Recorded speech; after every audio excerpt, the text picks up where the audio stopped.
Wishing you all a wonderful welcome on the Beloved Learning channel, XYZ Learning Classes. I hope you all doing good. My name is Saurabh Mandirata. Let's educate and be empowered. तो आइए start करते हैं आज की class. आज हम continue करने वाले हैं CBSE sample paper 2021 and 22 for part 2 for the Maths Standard Term 1 examination.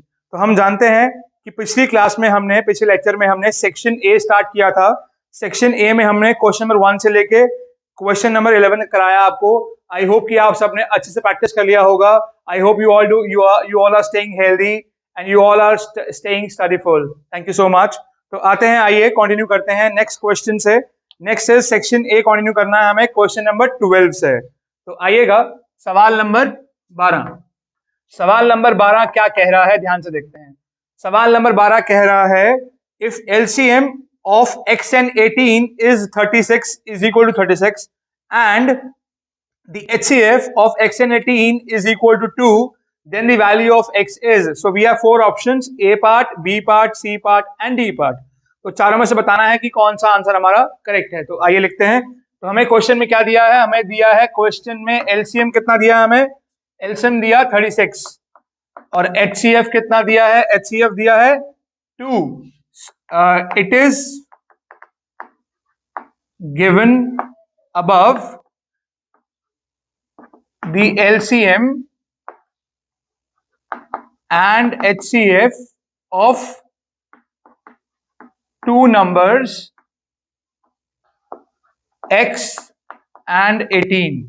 हमें क्या दिया हुआ है, एक नंबर है x और एक नंबर है 18। इन दोनों नंबर का हमें LCM दिया है और HCF दिया है।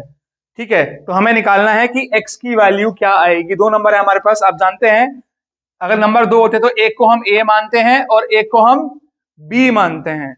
LCM HCF वाला अभी पहले भी हमने क्वेश्चन किया था, ठीक है, वो रूल लगाया था। अब यहां पर भी हम वही रूल, मतलब रूल अलग था वो वाला, ये रूल अलग है। आपने इस बार ये रूल सीखा है, the rule for LCM and HCF relation, जो कि LCM HCF का रिलेट करता है। क्या है, A multiply B equals to HCF multiply LCM। तो ये रूल कहाँ सीखा आपने, ये रूल सीखा है आपने चैप्टर नंबर 1 में। आप जानते हैं कि दो नंबर का प्रोडक्ट अगर हम कर दें, जिन दो नंबर्स का हम LCM HCF निकाल रहे हैं, अगर उन दोनों नंबर का हम प्रोडक्ट कर दें तो उन दोनों नंबर का प्रोडक्ट जो है वो उसके LCM और उसी के HCF के बराबर आएगा। आप जानते हैं ये क्वेश्चन है, question belongs to chapter number 1। समझ गए ना। तो हमारे पास दो नंबर दिए हुए हैं, एक x और एक 18, LCM दिया हुआ है, HCF दिया हुआ है। तो आइए करते हैं, वैल्यू पुट कर देते हैं। तो A की वैल्यू कितनी है, A की वैल्यू है x, B की वैल्यू है 18, HCF कितना दिया हमें 2, HCF 2 दिया है और LCM दिया है 36। ठीक है जी, तो x की वैल्यू क्या आ गई, 2 into 36 अपॉन 18। 18 से कट जाएगा, द वैल्यू इज 4। ठीक है जी, I am discussing each and every step in detail. बताया था आपको मैंने, मैथमेटिकल कॉन्सेप्ट आना चाहिए, स्किल आपके पास होनी चाहिए, आपको प्रैक्टिस करनी है, खूब सारी हार्डवर्क करना है, खूब सारा। तो वही कर रहे हैं हम। ठीक है, समझ रहे हैं क्या कि दो नंबर हमें दिया, हमने रूल सीखा है चैप्टर 1 में, लगा दिया, क्वेश्चन सॉल्व हो गया, x का आंसर 4। मैं बताया था कैसे, पिछले पार्ट में, पार्ट 1 में क्या बताया था। जिन बच्चों ने वीडियो नहीं देखा है पार्ट 1 का, please go and check out that video for sure, ताकि आप पार्ट 2 समझ सकें पूरी तरीके से कैसे कराया जा रहा है। कंटिन्यू करते हैं। x इज इक्वल्स टू 4 कैसे लिखना होता है, ऑप्शन कौन सा है जी, ये है ऑप्शन नंबर C। तो हम लिखेंगे ऑप्शन C इज करेक्ट। ठीक है जी, तो ऑप्शन C जो है हमारा वो क्या हो गया जी, करेक्ट हो गया। ठीक है ना, तो ये हो गया जी हमारा आंसर। ठीक है जी, तो हमारा आंसर क्या हो गया, 4। ठीक है नहीं, x का आंसर क्या हो गया, 4। तो option C is correct. I hope you got it, I am so sorry, I hope you got it. तो आइए, बहुत ही इजी क्वेश्चन था, 2 ही मिनट 3 मिनट में हो जाएगा, आराम से 1-2 मिनट में हो जाएगा। बस मैंने आपको एक्सप्लेन किया तो वही टाइम लगा है, और कोई टाइम नहीं लगा है। बहुत इजी क्वेश्चन है, it is one of the easiest question I think in this particular paper. तो आइए कंटिन्यू करते हैं।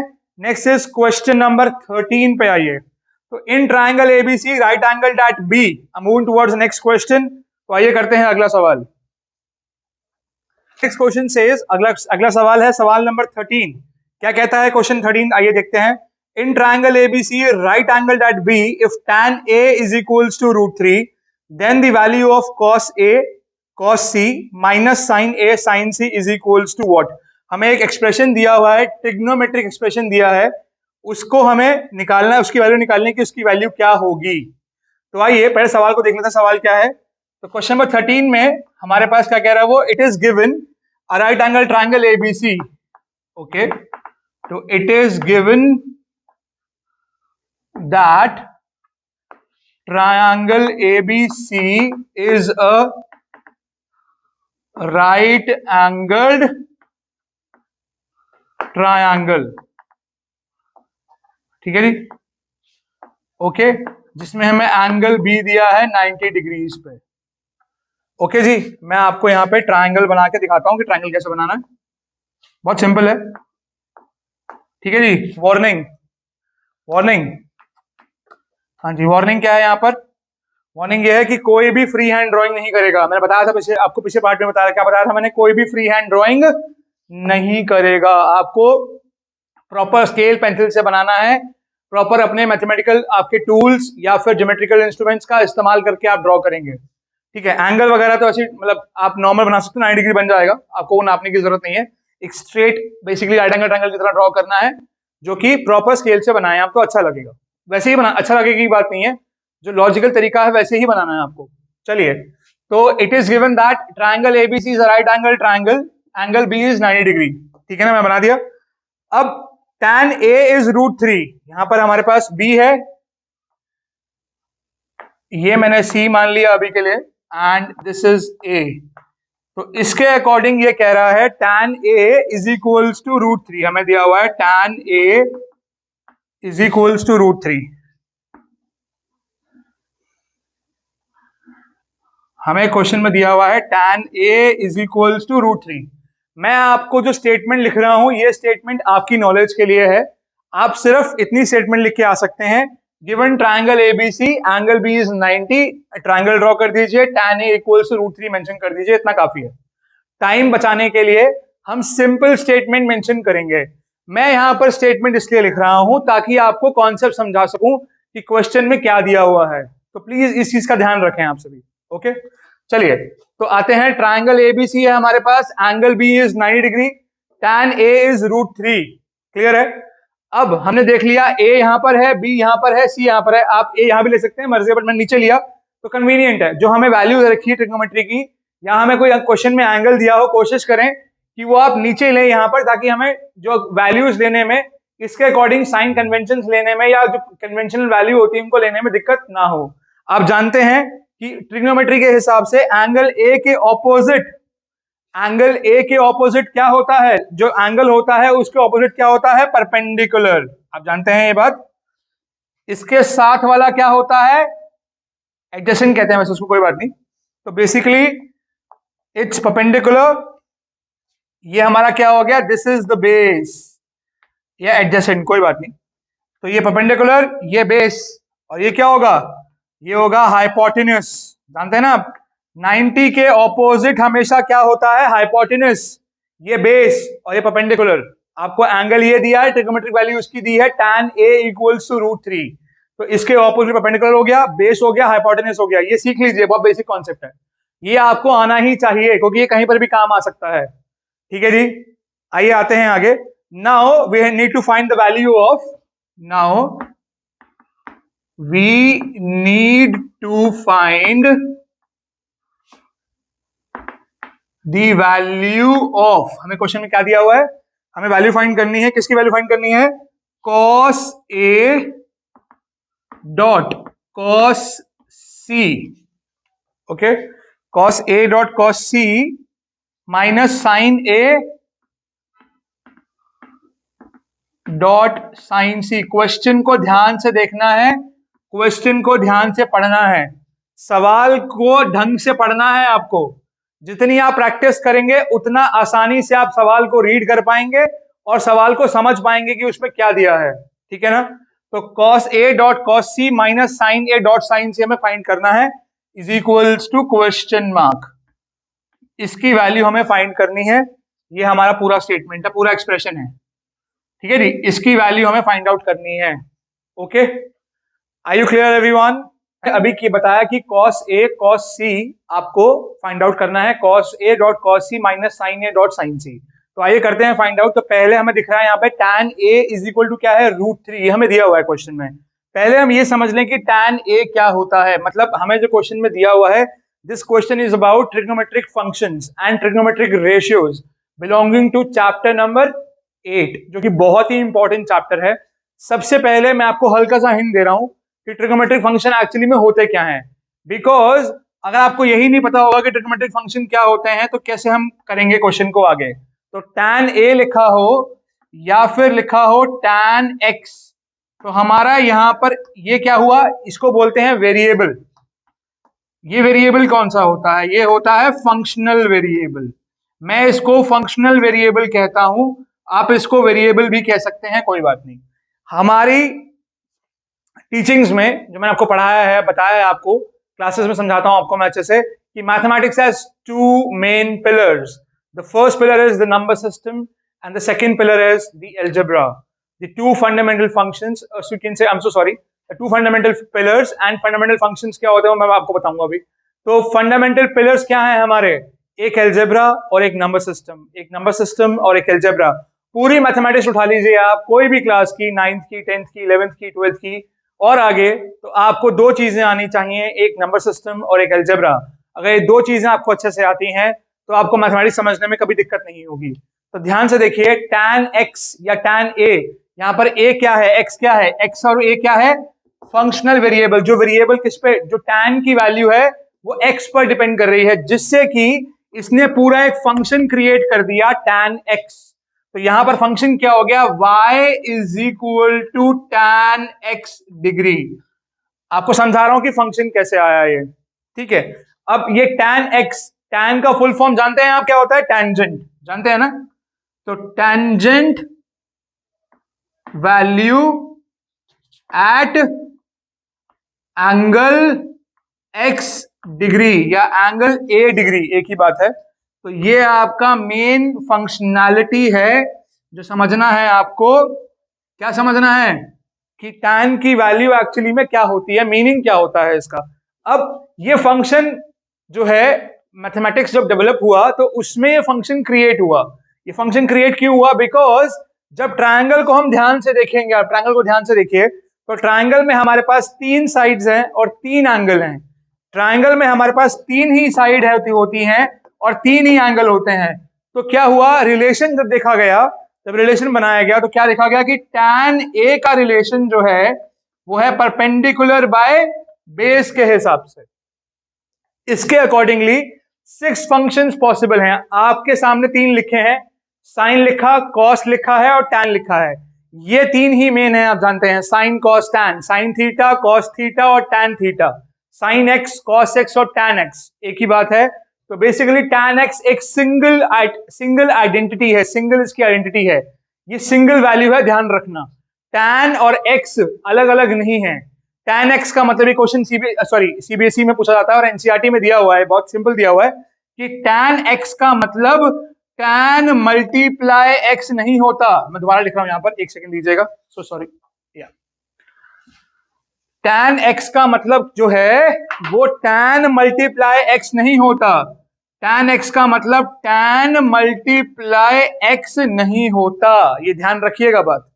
टैन और एक्स अलग अलग नहीं है, ये दोनों अकेला एक फंक्शन है, कंप्लीट, दोनों अलग अलग नहीं है, कंप्लीट सिंगल फंक्शन है जिसमें टैन की वैल्यू एक्स पर डिपेंड कर रही है। That is why in algebra I have told you in polynomials also and in algebraic expressions also कि एक्स क्या है, फंक्शनल वेरिएबल। पूरे फंक्शन की वैल्यू इस एक्स पर डिपेंड करेगी। जैसे जैसे एक्स की वैल्यू बदलेगी वैसे वैसे फंक्शन की वैल्यू बदल जाती है। आप जानते हैं, आप सभी ने ट्रिग्नोमेट्रिक टेबल किया है फॉर स्पेशल एंगल्स, किया है ना। तो आप जानते हैं कि tan 0 पर क्या होता है, अगर एंगल 0 हो जाएगा तो tan की वैल्यू बदल जाएगी, एंगल 30 हो जाएगा तो tan की वैल्यू बदल जाएगी, एंगल 45 हो जाएगा तो tan की वैल्यू बदल जाएगी, एंगल 90 हो जाएगा तो tan की वैल्यू बदल जाएगी। आप ये बात जानते हैं, ठीक है ना। तो मैंने आपको भी समझाया कि फंक्शंस कैसे होते हैं, ट्रिग्नोमेट्रिक फंक्शन का मतलब क्या है, क्योंकि ये रेशियो में लिखा जाता है। ये बेसिकली रिलेशन देता है हमें कि tan A is equal to perpendicular by base, यानी ये एंगल है और ये दोनों क्या है, साइड्स है। परपेंडिकुलर और बेस क्या है, साइड्स है। तो ये एंगल और साइड के बीच में आपको रिलेशन दे रहा है। इस फंक्शन का और इस रेशियो का ये मतलब है। क्लियर हुआ। अब एक और चीज, बड़ी इंपॉर्टेंट बात, ध्यान से देखिएगा। अगर आपके पास वैल्यू लिखी है tan A √3 है, अब यहां से अगर मैं निकालूं वैल्यू, मैंने इसकी वैल्यू निकालता हूं अभी, तो इसकी वैल्यू अगर हम निकालेंगे तो ध्यान से देखिएगा, आपके पास ए, मैं वैल्यू भी निकालूंगा इसकी, ए की वैल्यू आएगी कितनी आएगी, 60 डिग्री। आप जानते हैं कि tan excuse me sorry tan 60 यानी tan 60 क्या होता है, √3 होता है। तो यानी ए की वैल्यू कितनी आएगी, निकालूंगा यहां से, 60 आ जाएगी अभी। क्लियर है। अब ए की वैल्यू 60 आ गई, तो tan 60 क्या हुआ, √3। tan 60 क्या हुआ, √3। अब इसमें एक इंपॉर्टेंट कैच क्या है, एक इंपॉर्टेंट कैच ये है कि आपके सामने मैंने एक ट्रायंगल ड्रॉ किया। अगर मैं इसका ये वाला एंगल फिक्स कर दूं, अगर मैं इसका ये वाला एंगल फिक्स कर दूं और इस एंगल को मैं कर दूं 60 डिग्री, मैंने इसका ये वाला एंगल फिक्स कर दिया, और अगर मैं इस एंगल को फिक्स कर दूं 60 डिग्री, ध्यान से देखना, मैंने इस एंगल को फिक्स कर दिया 60 डिग्री, कर दिया फिक्स 60 डिग्री, ठीक है। अगर इसको 60 डिग्री फिक्स कर दिया तो क्या होगा, तो ध्यान से देखिए, ये आपके सामने एक छोटा सा ट्रायंगल ड्रॉ हुआ है बोर्ड के ऊपर, ठीक है। पूरी दुनिया में कोई भी ट्रायंगल हो, अगर यहां पर 60 डिग्री है, वो ट्रायंगल छोटा हो या वो ट्रायंगल बहुत बड़ा हो, या पूरे वर्ल्ड जितना बड़ा हो, पूरे यूनिवर्स जितना बड़ा हो, या बोर्ड से भी छोटा हो, या आपने नोटबुक में ड्रॉ किया हो, कोई फर्क नहीं पड़ता उससे। tan 60 की वैल्यू हमेशा √3 ही रहेगी, वो कभी बदलेगा नहीं। यानी जो ये रेशियो आएगा P/B, इसकी वैल्यू हमेशा √3 के बराबर ही रहेगी। That is the main concept of trigonometry, ठीक है। That is why the Pythagoreans had calculated the distance of moon from the earth without any technology before Christ's era। आप जानते हैं ये बात, ठीक है। ओके, आपको समझ में आया मैं क्या बता रहा हूं। तो इसीलिए tan 60 की वैल्यू फिक्स्ड है, tan 60 की वैल्यू बदलेगी नहीं, वो √3 ही रहेगी।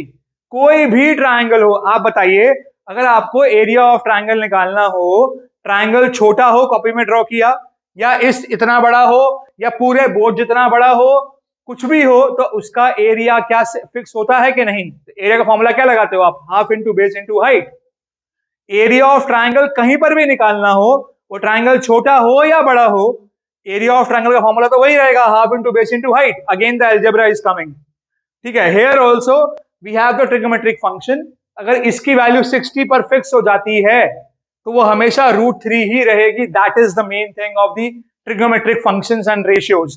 जो इस चैप्टर का मेन कॉन्सेप्ट है वो ये है कि आपको ट्रिग्नोमेट्रिक फंक्शन के बारे में कितना पता है, रेशियोज के बारे में कितना पता है। तो उसको रिलेट करते हुए हमारे पास टोटल ऐसे 6 फंक्शन हैं, बिकॉज 3 साइड हैं और 3 ही एंगल हैं। जो रिलेशन बनता है P/B, P/H, H/P, B/H, P/B, B/P relations बनते हैं, जैसे भी करके रेशियोज बनती हैं, उसके अकॉर्डिंगली फंक्शन है। आप जानते हैं sin theta equals to P/H, sin theta P/H, ठीक है। स्पेस है, मैं ड्रॉ कर दूंगा, कोई दिक्कत नहीं है। वो अलग से समझाएगा ट्रिग्नोमेट्री, आपको मैं डिटेल में नहीं समझाऊंगा और ज्यादा, इतना काफी है। आई होप कि आपको ट्रिग्नोमेट्री का कुछ बेसिक कॉन्सेप्ट समझ में आया। आइए आगे आते हैं, उसी को आगे बढ़ाते हुए अब हमें क्या चाहिए, हमें cos A और C, A और C, हम यहां से A निकाल चुके हैं, कितना आ गया, 60 डिग्री आ गया। जिनको समझ नहीं आया A कैसे 60 आएगा, मैं दिखा रहा हूं अभी आपको, ठीक है। A 60 आ गया, अब रह गया C। जब A 60 आ जाएगा तो C कितना आएगा, C आएगा 30 डिग्री, तो C 30 डिग्री आएगा, हमें उसके अकॉर्डिंग निकालना होगा फिर अब आगे, ठीक है। आप सभी को समझ में आ रहा है ना। तो आइए आगे बढ़ते हैं। I M raising this portion over here, thank you. Yeah.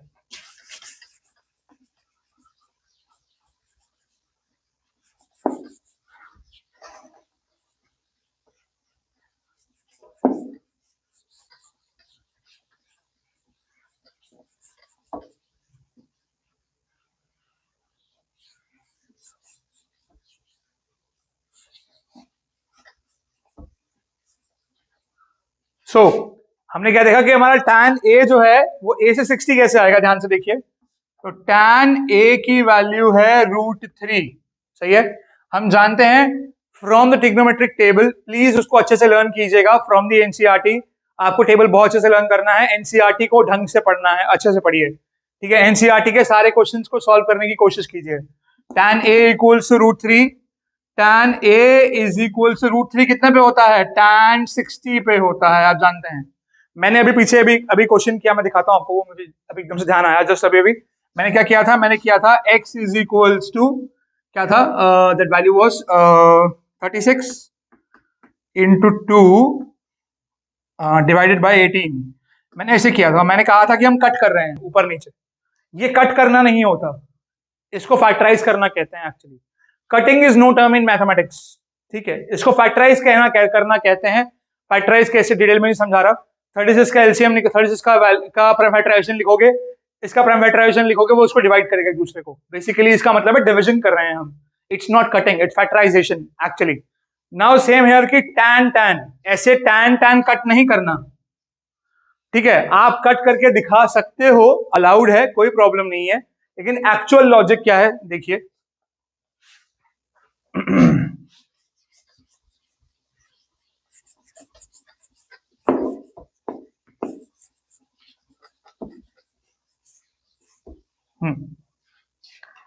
देखिएगा please, tan a is equal to √3, तो tan a is equals to from the trigonometric table √3 की वैल्यू कितनी है, 60 डिग्री, हम जानते हैं।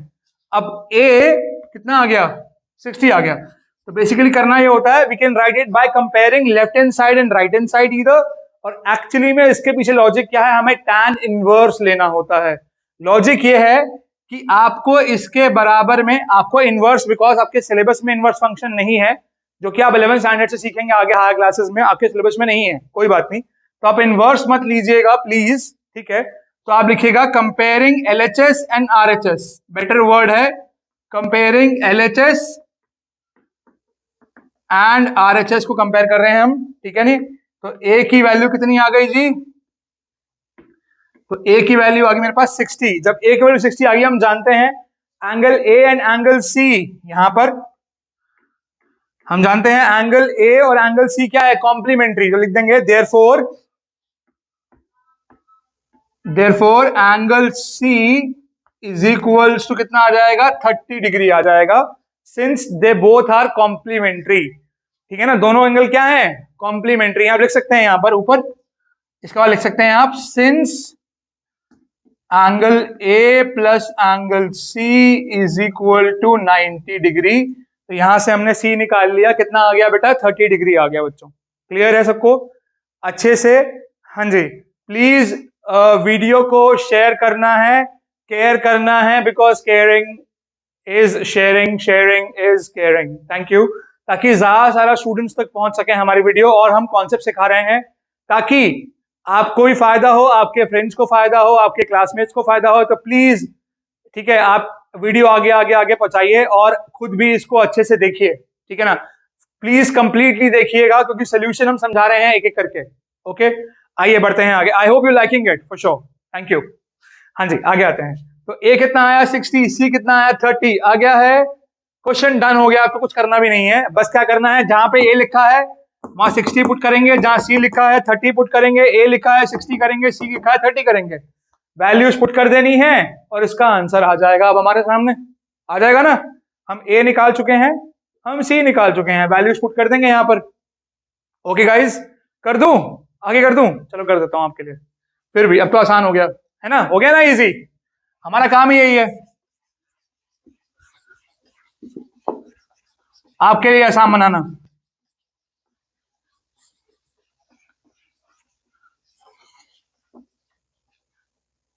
हाँ जी, तो आइए, A is 60, C is 30। Now what is, okay sorry, therefore हमें निकालना है, तो हम पुट कर देंगे कॉस ए कितना है 60, डॉट का मतलब होता है मल्टीप्लाई, डॉट का मतलब मल्टीप्लाई, कॉस, इसके बाद क्या है, cos 30 degree minus bracket sine 60 multiply sine 30 degree. Okay जी, साइन 60 साइन 30 या ये निकालना है, मैं वैल्यू पुट कर दी है। फ्रॉम ट्रिग्नोमेट्रिक टेबल जानते हैं आप cos 60 कितना होता है, √3/2 नहीं, cos 60 इज 1/2,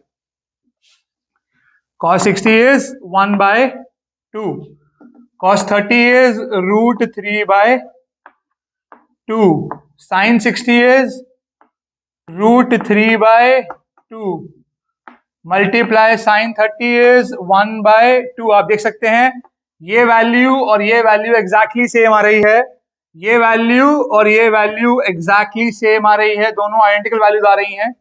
क्या होगा, ये वैल्यू इसको कैंसिल कर देगी, मतलब ये √3/4 आ गया, ये √3/4 कैंसिल कर देगी, तो your final result is 0।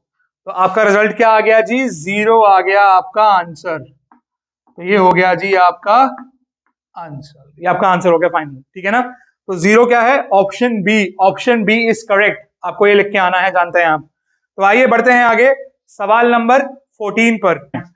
So our next question is question number 14. The question 14 says, if the angles of triangle ABC are in the ratio 1:1:2 respectively, the largest angle being the angle C, then the value of the given expression। जैसे पिछले question number 13 में हमें trigonometric expression दी हुई थी, वैसे ही इस question में भी ट्रिग्नोमेट्रिक एक्सप्रेशन दी हुई है, हमें वही एक्सप्रेशन का वैल्यू निकालना है। 4 ऑप्शन हमारे सामने हैं, हमें एंगल्स दिए हुए हैं। अच्छा, एक इंपॉर्टेंट चीज, अभी जो आप ट्रिग्नोमेट्री सीख रहे हैं, क्वेश्चन नंबर 14 हमारे सामने क्या कह रहा है, आप जो ट्रिग्नोमेट्रिक सीख रहे हैं अभी, that actually belongs to right angle triangle. कुछ ट्रिग्नोमेट्री जो आप आगे अभी हाई लेवल पे जाने वाले हैं ट्रिग्नोमेट्री का, बहुत, ये आपका पहला साल है जब ट्रिग्नोमेट्री आपने सीखनी शुरू की है क्लास 10th में, ठीक है जी। लेकिन जो आपका आगे आने वाले साल हैं 11th में, 12th में एंड फर्दर, तो ट्रिग्नोमेट्री का आपका जो हायर लेवल वर्जन जो आप आगे आएगा, उसमें राइट एंगल ट्रायंगल के अलावा नॉर्मल ट्रायंगल में भी ट्रिग्नोमेट्री अप्लाई हो सकती है। हमारे पास 3 एंगल हैं, एक एंगल 90 होगा ऑब्वियसली, एक एंगल हमारा ए होगा, एक एंगल बी और सी होगा। तो यहां पर हमने ट्रायंगल ले लिया, अगेन वही ट्रायंगल ए बी एंड सी, एक एंगल 90 का होगा, बाकी 2 एंगल हमें निकालने हैं। हमें रेशियो दी हुई है 1:1:2। ऑब्वियसली जो बिगेस्ट एंगल है वो कौन सा होगा, 90 डिग्री होगा, because trigonometry is generally applied according to your level is in right angle triangle only. Question में दिया नहीं हुआ है, हम निकालेंगे। क्वेश्चन में दिया नहीं हुआ है कि राइट एंगल ट्रायंगल है, ध्यान से सुनिएगा मेरी बात, क्वेश्चन को ध्यान से पढ़ना है, क्योंकि जब क्वेश्चन को जब तक आप ध्यान से नहीं पढ़ेंगे तो क्वेश्चन में गलती हो सकती है। सोल्यूशन में मतलब जब सवाल का आप जवाब दे रहे हैं, सवाल का जवाब दे रहे हैं तो गलती हो सकती है, ध्यान रखिएगा। अब एंगल ट्रायंगल है एबीसी, ठीक है, क्वेश्चन में नहीं लिखा तो हमने लेना नहीं है, बट जब हम निकालेंगे तो अपने आप ही 90 डिग्री आ जाएगा, ध्यान दीजिए। आइए, तो इन द गिवन कंडीशन, ठीक है, for triangle ABC, the angles are in ratio 1:1:2। हमें तीनों एंगल का रेशियो जो दिया हुआ है वो दिया हुआ है 1:1:2। बहुत सिंपल क्वेश्चन है, दिया हुआ रेशियो। अब इस रेशियो को हमें यूज करना है, सिंस वी नो, क्या लिखेंगे, सिंस, अच्छा पहले एज्यूम, एक काम करते हैं, रेशियो दिया है इसको एज्यूम कर लेते हैं, let the multiple of the ratio be x. Okay, therefore हमें दिया हुआ है angle A, for example ratio angle C, ratio angle B equals to 1:1:2, ये दिया हुआ है, ठीक है। तो दिस इंप्लाइज हमारे पास एंगल ए की वैल्यू आ जाएगी 1x, एंगल सी की वैल्यू आ जाएगी 1x और एंगल बी की वैल्यू आ जाएगी 2x। Since bye angle sum property, bye angle sum property. ठीक है जी, एंगल सम प्रॉपर्टी 1x, या सिंपल लिख सकते हैं angle A plus angle B plus angle C equals to 180 degree, which is 1x plus 1x plus 2x is equals to 180। Total हो गया 4x। ठीक है जी, space is less over here, I am doing it here. ठीक है, space यहाँ पे कम है तो मैं यहाँ पे कर रहा हूँ, ऊपर कर रहा हूँ, यहाँ पे सॉल्व कर रहा हूँ। ठीक है, इसके बाद यहाँ सॉल्व कर रहा हूँ। यहाँ पे मैं एंगल ए कितना हो गया, ये 4x is equals to 180 degree. तो x की वैल्यू आ गई 180/4। सॉल्व करेंगे इसको तो कितना आ जाएगा, इट विल बी 45। तो हमारे पास x कितना आ गया 45। तो एंगल ए हो गया 1x into 140 degree, angle A होगा 1 इंटू 45, एंगल सी होगा 1 इंटू 45 और एंगल बी होगा 2 इंटू 45। इसका मतलब इसकी वैल्यू क्या होगी 1 इंटू 45 डिग्री। इसकी वैल्यू क्या होगी 1 इंटू 45 डिग्री। इसकी वैल्यू होगी 2 इंटू 45 डिग्री। तो कितना आ जाएगा, कितना आ जाएगा 90 डिग्री आ जाएगा जी, ये वैल्यू हमारे सामने। तो ये वैल्यू 45 डिग्री आ जाएगी, दोनों की वैल्यू ध्यान से देखिएगा। इसकी वैल्यू आ जाएगी 45 डिग्री, इसकी वैल्यू भी आ जाएगी 45 डिग्री और इसकी वैल्यू आ जाएगी 90 डिग्री। समझ गए आप, एंगल ए 45, सी 45 और बी कितना आ गया 90। तो इस तरीके से आपने अपने तीनों एंगल निकाल लिए। मैंने बताया था कि अपने आप ही एंगल 90 आ जाएगा। 90 आ गया ना, ध्यान से देखिए, आया तो अपने आप ही आ जाएगा। इसका एक और ट्रिक है, वो ट्रिक रेशियो से हो सकता है। जैसे आप जानते हैं कि रेशियो है 1:1:2, तो सम ऑफ रेशियो क्या होगा 4। ध्यान देना, एंगल ए, मैंने क्या लिखा है यहाँ पे, angle A, I am so sorry, one second, angle A ratio C, बेटा ध्यान से देखो बच्चों, angle A ratio C ratio B, समझ में आ रहा है बेटा, equals to 1:1:2।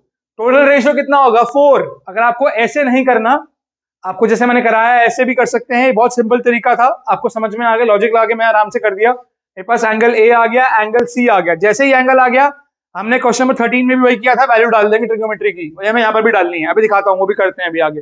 Now what I am telling you in the beginning is कि एक तो ये मेथड था जो अभी हमने किया, एक इसका ऑल्टरनेटिव मेथड है। ऑल्टरनेटिव मेथड के अंदर हमें angle A ratio angle C ratio angle B लेना है, 1:1:2 दिया है। सम ऑफ रेशियो क्या होगा 4, सम ऑफ रेशियो क्या होगा 4। ठीक है, तो एंगल ए क्या आएगा 1/4 ऑफ 180 डिग्री।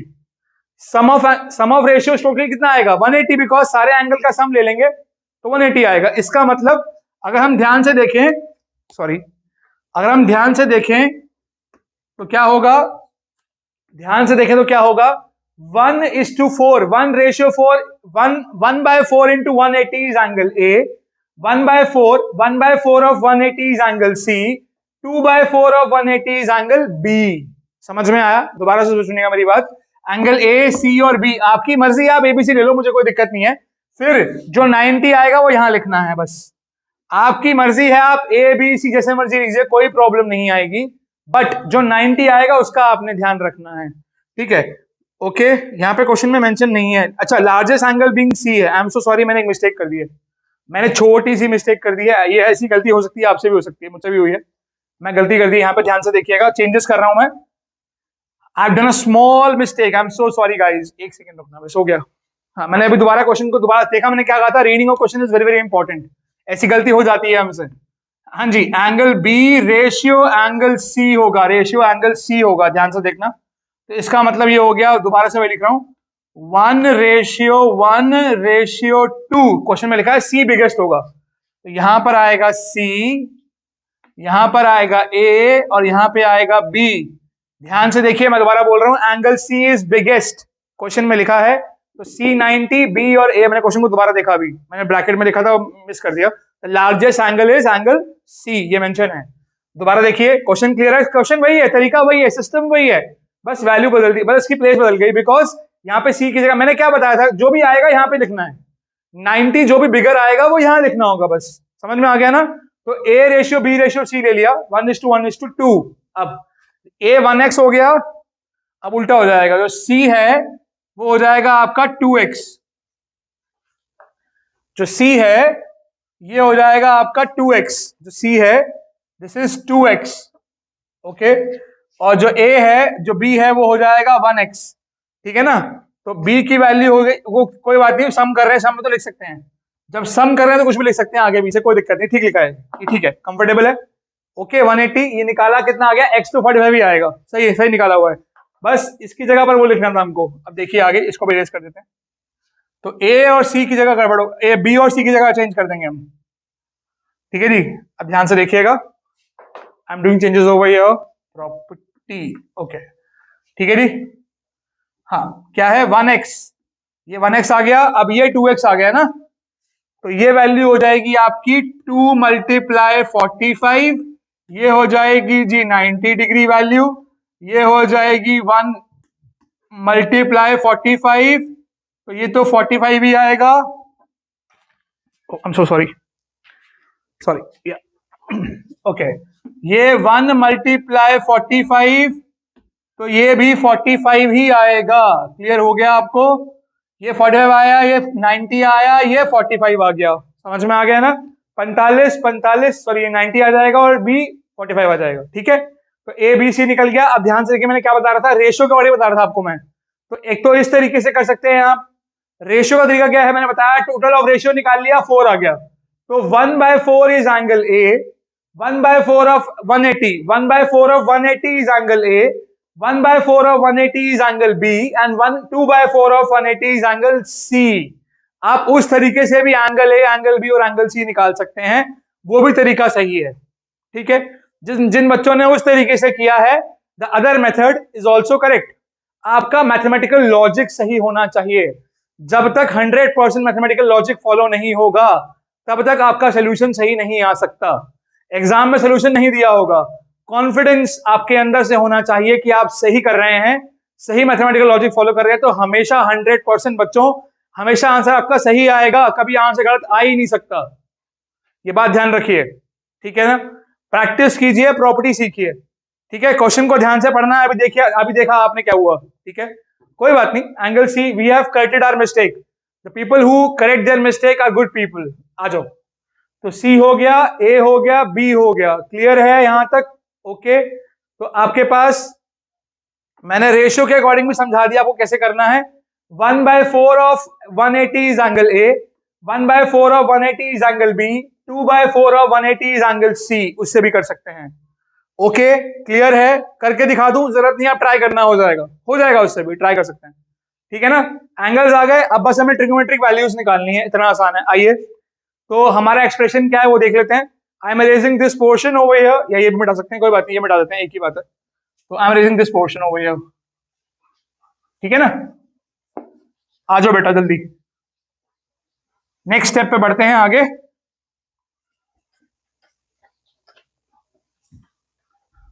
या so our next step is to get the value of, now the value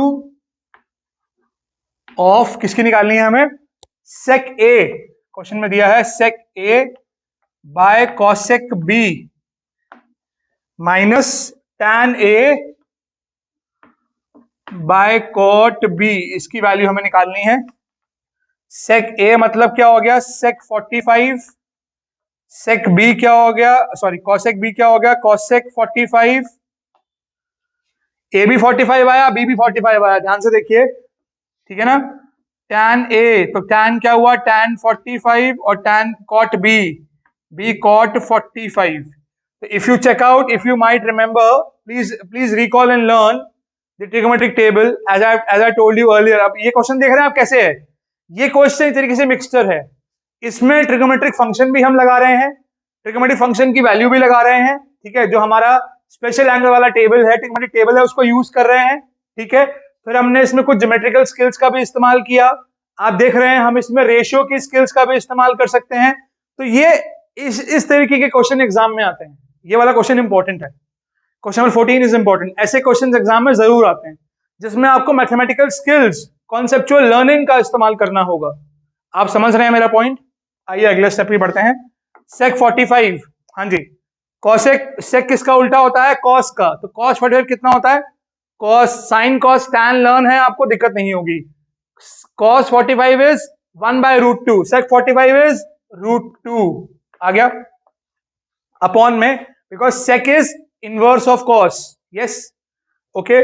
cosec 45 किसका होता है, साइन का होता है, साइन 45 इज 1/√2, तो कॉसेक 45 इज √2 आ गया, माइनस tan 45 इज 1, tan का उल्टा कॉट होता है, कॉट 45 भी कितना आएगा 1, तो ये वैल्यू आ गई, ये वैल्यू आ गई आपके सामने, √2/√2 कैंसिल हो जाएगा, मतलब फैक्टराइज हो जाएगा, 1/1 आ गया ऊपर, तो ये 1 आ गया, ये भी 1 आ गया, which is equals to 1 - 1, sure answer is 0।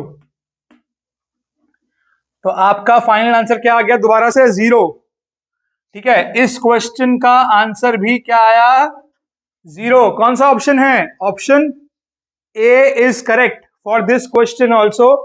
Sec 45 is √2, cosec 45 भी √2 आएगा, because A और B दोनों 45 ही आ रहे हैं, ठीक है जी। तो answer is what, 0 again. So क्या लिखेंगे हम, ऑप्शन A is correct। कौन सा ऑप्शन है जी, ऑप्शन A is correct, समझ गए ना। तो आपका ऑप्शन A पूरा करेक्ट हो गया, तो आपका ऑप्शन ए करेक्ट माना जाएगा, ये आपका आंसर हो गया जी, खत्म हो गया question. Thank you, I hope you got the question now completely, समझ में आया, मजा आ रहा है, आ जाओ आगे, अगले सवाल की तरफ बढ़ते हैं। सवाल नंबर है 15। नेक्स्ट क्वेश्चन कह रहा है the number of revolutions made by a circular wheel of radius 0.7 metres in rolling a distance of 176 metres. आसान क्वेश्चन है बहुत, ये क्वेश्चन है, चैप्टर नंबर है ये 12, which is the area related to circles, ठीक है ना। तो number of revolutions made by circular wheel of radius 0.7 metres, हमें क्वेश्चन में दिया हुआ है radius of the wheel equals to 0.7 metres. Question में क्या दिया है, ध्यान से देखिए, सवाल में कह रहा है हमारे पास एक सर्कुलर व्हील है जो कि 0.7 मीटर रेडियस का है, ठीक है, वो रोल करते हुए आगे बढ़ रहा है, बिकॉज सर्कुलर व्हील घूमता है, जैसे कार में व्हील लगा होता है तो कार आगे चलती है, आप जानते हैं ये बात, आप कॉन्सेप्ट समझते हैं ना, अच्छे समझ लीजिए, ध्यान से देखिए। अगर ये सर्कुलर व्हील है आपके पास, मान लीजिए this is the wheel for example, sorry कोई बात नहीं, ठीक है, ये व्हील घूम रहा है, ओके। अब ये अगर इस पॉइंट पे है, पॉइंट ए पर, ओके, अब इस पॉइंट पे है, पॉइंट ए पर, ये व्हील अपने एक्सेल पे क्या करेगा, रोटेट करेगा या रिवॉल्व करेगा, अब एक ही बात है, रेवोल्यूशन का मतलब होता है उसके उसके किसी किसी एक्सिस के अराउंड रिवॉल्व करना इज रेवोल्यूशन, अपने ही एक्सिस पे घूमना इज रोटेशन, ठीक है ना, ओके कोई बात नहीं। तो रिवॉल्व कर रहा है, रेवोल्यूशन ले रहा है, ए पॉइंट ए पे है, घूमते हुए आगे बढ़ा, अगर मान लीजिए यहां तक पहुंच गया, यहां तक पहुंच गया, अब ये व्हील यहां से यहां पहुंच गया, ये दोबारा से ए पॉइंट घूमकर वापस आ गया, ये घूमते घूमते वापस दोबारा से घूमकर ए पर नीचे आ गया, यानी इसने एक रेवोल्यूशन ले लिया, कितने रेवोल्यूशंस लिए, it has covered how many revolutions, 1 रेव, रेव मतलब रेवोल्यूशंस, क्लियर है। तो इसने एक तरीके से इतने रेवोल्यूशंस ले लिए, एक रेवोल्यूशन लेकर ये कहां पहुंच गया, पॉइंट ए पर पहुंच गया, जब पॉइंट ए पर पहुंचा तो इसने ये डिस्टेंस कवर किया, इसने कुछ डिस्टेंस कवर किया होगा, तो distance covered in 1 revolution, distance covered in 1 revolution is always is equals to 2 pi r, जो हमारा रेडियस होता है, जो डिस्टेंस कवर होता है एक रेवोल्यूशन जो व्हील कवर करता है, बिकॉज व्हील एक सर्कुलर शेप है, तो ये अपना पूरा सर्कमफ्रेंस घूमते हुए वापस ए पॉइंट पे आ गया, अगर ये पूरा सर्कमफ्रेंस 1 राउंड ले लेगा एक रेवोल्यूशन में, तो आपका डिस्टेंस कवर कितना होगा, 2 पाई आर के बराबर होगा, which is distance covered in, sorry, in 1 revolution. समझ में आया आपको, ये एक रेवोल्यूशन में डिस्टेंस कवर जितना हुआ that is equals to 2 pi r, क्योंकि ये किसके बराबर आ गया, ये बराबर आ गया सरकमफ्रेंस, ये सरकमफ्रेंस ऑफ व्हील के बराबर आएगा, समझ रहे हैं आप पॉइंट मेरा, ये सरकमफ्रेंस ऑफ व्हील के बराबर आएगा, सर्कमफ्रेंस ऑफ व्हील के बराबर आएगा। क्लियर हो गया? क्योंकि ये पूरा एक राउंड घूम के वापस यहां पहुंच गया। ये एक रेवोल्यूशन की कहानी है। हमें बताना है कितने रेवोल्यूशन उसने लिए अगर वो 176 मीटर डिस्टेंस ट्रैवल कर रहा है। तो एक रेवोल्यूशन में एक बार सर्कमफ्रेंस घूमा, 2 रेवोल्यूशन में 2 बार घूमेगा, 3 रेवोल्यूशन में 3 बार घूमेगा। अगर आपने n टाइम्स ऑफ रेवोल्यूशन लिए हैं, अगर आपने n टाइम्स ऑफ मतलब व्हील ने, हम क्यों रेवोल्यूशन लेंगे? ठीक है, घूम तो व्हील रहा है ना। हम तो गाड़ी चलाएंगे मस्त तरीके से बैठ के गाड़ी में। क्यों? गाड़ी आजकल साइकिल चलाइए, इलेक्ट्रिक कार है, साइकिल है। बचाइए नेचर को। आप क्या कहते हैं पोल्यूशन कम कर सकते हैं। साइकिल का इस्तेमाल कीजिए, इलेक्ट्रिक कार का इस्तेमाल, आजकल इलेक्ट्रिक गाड़ियां भी आ गई हैं, वो भी चला सकते हो, कोई बात नहीं। आइए आते हैं आगे। तो n टाइम्स, मैंने क्या बताया अभी अभी कि n नंबर ऑफ टाइम्स अगर वो व्हील रोटेट कर रहा है, रिवॉल्व कर रहा है, एक ही बात है वैसे। कोई अभी इस कंडीशन के लिए एक बात हम कह सकते हैं। तो n टाइम्स अगर है तो क्या हुआ? तो वो n से मल्टीप्लाई करना पड़ेगा, उतना डिस्टेंस ट्रैवल हो जाएगा। मैंने क्या बताया? अगर एक बार घूमेगा तो एक बार सर्कमफ्रेंस लेंगे, 2 टाइम्स तो 2 बार, 3 टाइम्स तो 3 बार, 4 बार तो 4 बार, 10 बार तो 10 बार, 100 बार तो 100 बार। और अगर n टाइम्स होगा तो n नंबर ऑफ टाइम्स के बराबर रेवोल्यूशन लेना पड़ेगा। तो यानी distance covered equals to, therefore the mathematical concept is distance covered by the wheel is equals to by the wheel in n number of what revolutions, in n number of revolutions। अगर n number of revolutions उसने लिए हैं तो किसके बराबर होगा? बराबर होगा number of revolutions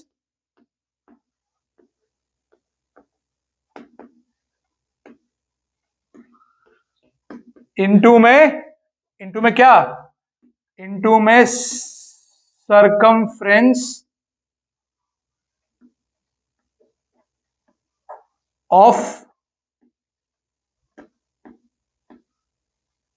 the wheel, circumference of the wheel of the circular wheel. कोई बात नहीं, सर्कुलर व्हील हम जानते सर्कुलर ही है, ठीक है। तो distance covered of the wheel in n number of revolutions is equal to number of revolutions into में सर्कमफ्रेंस ऑफ द व्हील।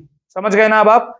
बस ये टेक्निक लगानी है और हम अपना नंबर ऑफ रेवोल्यूशंस को कैलकुलेट कर लेंगे। आई होप कि आपको मैथमेटिकल कॉन्सेप्ट समझ में आया होगा अच्छे से। सभी को समझ में आया कैसे करना है? समझ गए हैं बात? तो इसका मतलब डिस्टेंस कवर कितना है? अगर मैं लिखूं इसको, अगर हम इसको लिखें, ध्यान से देखिए, अगर हम इसको लिखते हैं यहां पर तो क्या होगा? हमारा डिस्टेंस कवर कितना है? हमारा डिस्टेंस कवर है 176। नंबर ऑफ रेवोल्यूशंस कितनी है? n। और सर्कमफ्रेंस कितना है? 2 पाई r। ले लिया? ठीक है जी, ये डिस्टेंस कवर हो गया LHS, number of revolution into 2 pi r लगा दिया। यहां से वैल्यू लगाकर आप अपना नंबर ऑफ रेवोल्यूशंस निकाल लेंगे। निकाल के दिखा दूं? कर लोगे? अब तो आसान हो गया बहुत, इतना इजी सवाल है, समझ में आ गया ना? This question belongs to chapter number 12, area related to circles. ठीक है जी, कॉन्सेप्ट समझिए, इंपॉर्टेंट है। हाँ जी, आइए सवाल है अगला 16। कोई नहीं, इसको सॉल्व कर रहा हूं मैं, कर दूं आगे? कर देते हैं आगे, कोई बात नहीं, 1 मिनट लगेगा। आइए, ओके, स्पेस है यहाँ पर, हाँ जी यहीं पे करते हैं। कोई तो नंबर ऑफ रेवोल्यूशंस निकालने हैं हमें, निकाल लेते हैं, फटाफट से आ जाएगा। हाँ जी, नंबर ऑफ रेवोल्यूशंस कैसे आएंगे? 176 equals to n multiply 2 into 22/7 into में 0.7 मीटर्स है ना। हाँ, ध्यान रखिएगा, ये भी एक चीज इंपॉर्टेंट है, इसकी यूनिट भी मीटर में है और इसकी यूनिट भी मीटर में है। यूनिट का ध्यान रखना है, मीटर और मीटर। अच्छा, वो सॉल्व कर दिया मैंने ताकि समझ में आ जाएगा आपको और अच्छे से। ठीक है, तो ये मीटर और मीटर का ध्यान रखना है, कहीं यहाँ सेंटीमीटर हो यहाँ मीटर हो, ध्यान दीजिएगा प्लीज। किलोमीटर भी हो सकता है, तो प्लीज आपको सेम यूनिट रखनी होगी। कोई भी सवाल आप सॉल्व करते हैं तो आपको मैथमेटिकल क्वांटिटी या फिजिक्स में, साइंस में फिजिकल क्वांटिटी की यूनिट का ध्यान रखना होता है, ये प्लीज इंपॉर्टेंट है, ठीक है ना? यूनिट सेम होनी चाहिए। सॉल्व करते हैं, यहां से n निकालेंगे, n will be equals to, अच्छा यहाँ डेसिमल हटाते हैं, 10 आ गया नीचे, इसको उधर ले जाएंगे तो वैल्यू हो जाएगी 176 इंटू 7 डिवाइडेड बाय, ये n बराबर आ गया इसके डिवाइडेड बाय 2 इंटू 22 इंटू में 7 नहीं, हाँ ठीक है, सही है ना, कि ऊपर 10 भी जाएगा, ये न्यूमरेटर में लिखा था ना ऊपर, और ये नीचे था, ठीक है, क्लियर है। 7 7 गॉट कैंसल्ड, 1 1 फैक्टराइज हो गया basically. Then again you have 2 1, 2 have 2 8, yeah, and 2 8 again. 22 goes to 4, yeah. Anything left? No. 4 into 10. So number of revolutions कितनी आ रही हैं? 40 is equals to n.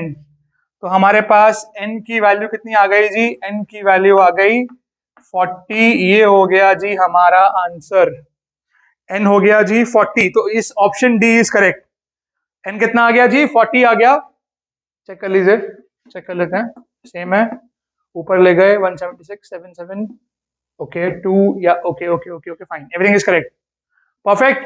तो n is equals to 40, done, question हो गया जी, इतना आसान है, ठीक है। साथ साथ प्रैक्टिस करनी है, पेन पेपर निकालिए, लिखना शुरू कीजिए अभी के अभी, बताया था मैंने आपको, ठीक है। प्लीज प्रैक्टिस करनी है बहुत अच्छे से, ओके। पेन एंड पेपर का इस्तेमाल कीजिए, बहुत जरूरी है। आते हैं आगे, ठीक है, क्वेश्चन नंबर 16 पे आते हैं। Next question is question number 6, सवाल है question number 16। So the question number 16 says triangle ABC is such that AB is 3 centimeters, BC is 2 centimeters, CA is 2.5 centimeters. If triangle ABC is similar to triangle DEF given and EF is 4 centimeters, then the perimeter of triangle DEF is, मतलब हमें question में दिया है कि दो triangles हैं। Question 16 कह रहा है हमारे पास दो ट्रायंगल्स हैं, एक ट्रायंगल है ABC, मान लीजिए दिस इज ABC, ओके, और दूसरा ट्रायंगल है हमारे पास DEF, DEF, and both the triangles are similar to each other. आप जानते हैं सिमिलैरिटी का मतलब क्या होता है? सिमिलैरिटी का मतलब ये होता है कि दोनों ट्रायंगल की साइड्स आपस में रेशियो में होंगी, कॉरस्पॉन्डिंग साइड्स, एंड दोनों ट्रायंगल के corresponding angles are equal in value. Yes, तो हम जानते हैं कैसे, बाय CPST, बाय CPST, ठीक है ना, ओके। द कॉरस्पॉन्डिंग, पहली प्रॉपर्टी क्या है? the corresponding sides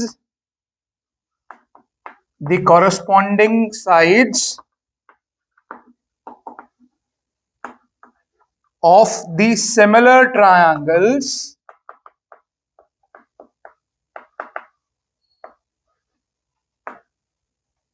are in equal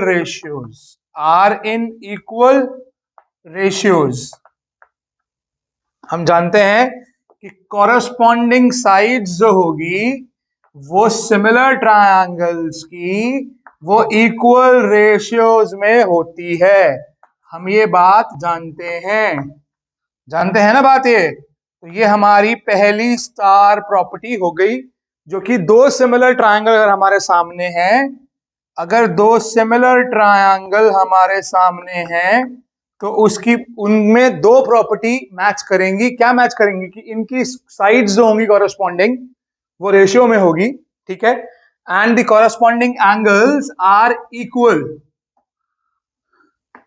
and the corresponding angles, I'm so sorry, corresponding angles should be equal। ये दो प्रॉपर्टी होंगी हमारे पास, और इन दोनों प्रॉपर्टीज का हम इस्तेमाल करेंगे इस क्वेश्चन में। जहां पे एंगल की रिक्वायरमेंट है वहां एंगल इस्तेमाल होगा, जहां साइड की रिक्वायरमेंट है वहां साइड इस्तेमाल होगा। इस क्वेश्चन में हमें किसकी रिक्वायरमेंट है? हमें साइड की रिक्वायरमेंट है। मैंने आपको दोनों प्रॉपर्टीज सिखा दी, बता दी कि जब हमें ट्रायंगल सिमिलर दिया हो तो हम ये वाली दोनों प्रॉपर्टीज फॉलो कर सकते हैं। ये थ्योरम्स हो गई या प्रॉपर्टीज, एक ही बात है, ओके जी। आपने पढ़ा है, कौन सा क्वेश्चन है जी, किस चैप्टर से बिलोंग करता है? This question belongs to chapter number 6, we know it already. आइए आते हैं आगे। अब इन दोनों को ट्रायंगल को क्या दिया है? सिमिलर दिया है। हमें ए बी कितना दिया है जी? ए बी दिया है 7 पॉइंट, सॉरी, ए बी दिया है 3, ए बी दिया है 3 सेंटीमीटर, ओके। BC दिया है 2 सेंटीमीटर में दिया है, और उसके बाद CA दिया है 2.5, ठीक है जी। और कह रहा है हमें हमारे पास जो ई एफ है वो 4 है, जो ई एफ है वो 4 है, ये जो है ये कितना है, दिस इज 4 सेंटीमीटर, ठीक है ना। इसकी साइड ये 4 सेंटीमीटर है, ठीक है जी। ये 2 सेंटीमीटर है और ये 2.5 सेंटीमीटर है और ये 3 सेंटीमीटर है। हमें निकालना क्या, हमें पेरीमीटर निकालना है इसका। मैंने डीई को मान लिया, मान लीजिए इसको मैंने एक्स मान लिया, सॉरी, इस साइड को मैंने एक्स मान लिया और इस साइड को मैंने वाई मान लिया, एजम्पशन लगा लिया। अगर मेरे पास डीई और डीएफ आ जाता है तो मैं क्या इसका पेरीमीटर निकाल सकता हूं। क्वेश्चन ये है, we need to find the perimeter. हमारा क्वेश्चन क्या है, now to find the perimeter of क्या, ट्रायंगल डीईएफ। हमें करना क्या है, हमारा क्वेश्चन है कि ट्रायंगल डीईएफ का पेरीमीटर कैसे फाइंड होगा। ठीक है, अगर हम ये साइड्स निकाल लेते हैं तो हम ट्रायंगल डीईएफ का पेरीमीटर निकाल लेंगे। क्लियर है बच्चों, समझ में आ रही मेरी बात? बहुत ही इजी सवाल है।